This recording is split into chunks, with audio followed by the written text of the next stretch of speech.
Madame, Monsieur, bonjour et bienvenue dans le JT de la Revue Fiduciaire pour démarrer ensemble cette nouvelle semaine. On découvre tout de suite les titres de ce lundi 24 avril. Barème kilométrique 2022, obligation de délivrance du bailleur commercial et réforme des retraites.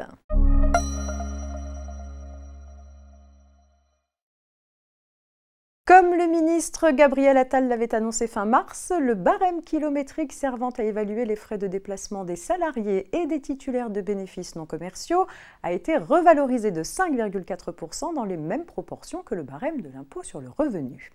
Selon le type de véhicule utilisé, les contribuables concernés peuvent recourir au barème automobile ou au barème de roues, qui sont fonction de la puissance administrative et du nombre de kilomètres parcourus. Pour les véhicules 100% électriques, le barème est majoré de 20%. Ce barème forfaitaire est applicable pour l'imposition des revenus de 2022. Il couvre la dépréciation du véhicule, les dépenses d'équipement et d'accessoires, les dépenses courantes d'entretien et de réparation, les dépenses de pneumatiques, les frais de carburant et les primes d'assurance. Le recours au barème kilométrique ne dispense pas de la nécessité de pouvoir justifier du véhicule utilisé ainsi que de la réalité et du kilométrage parcouru.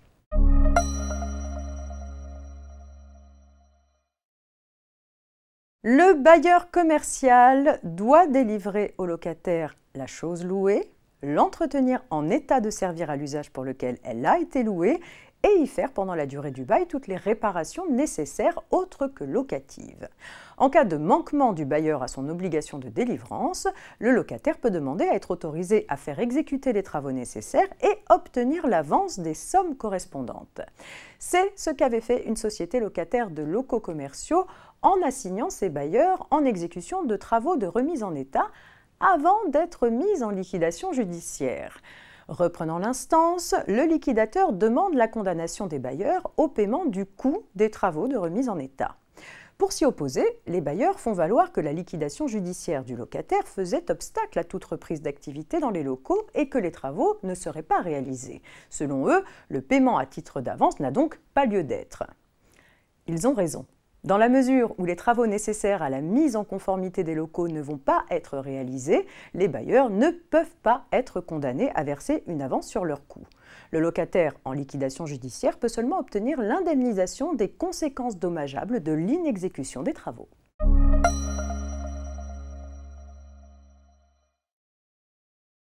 La loi de financement rectificatif de la Sécurité sociale pour 2023, qui porte réforme des retraites, a été publiée au JO du 15 avril 2023, après avoir franchi le cap du Conseil constitutionnel. Sur la forme, le Conseil a notamment jugé que la réforme des retraites pouvait passer par le biais d'une loi de financement rectificatif de la Sécurité sociale. Sur le fond, il a validé les dispositions de la loi prévoyant le relèvement progressif de l'âge légal de départ en retraite de 62 à 64 ans, ainsi que l'accélération du calendrier de relèvement de la durée d'assurance requise pour obtenir une retraite à taux plein. En revanche, le Conseil constitutionnel a annulé 6 dispositions qui, selon lui, ne relevaient pas du champ des lois de financement de la sécurité sociale, dont l'index senior et le CDI senior. Côté cotisation, il a censuré l'article qui prévoyait d'annuler le transfert aux URSSAF du recouvrement des cotisations Agirc-Arrco, car cette mesure, qui portait sur l'année 2024, ne pouvait pas figurer dans une loi de financement rectificatif pour 2023. À noter que ces cavaliers sociaux sont censurés car ils n'avaient pas leur place dans ce projet de loi. Cela ne préjuge pas de la conformité sur le fond de ces mesures à la Constitution. Elles pourraient donc revoir le jour dans un autre projet de loi. C'est la fin de cette édition. Je vous souhaite un très bon début de semaine. À demain, mardi.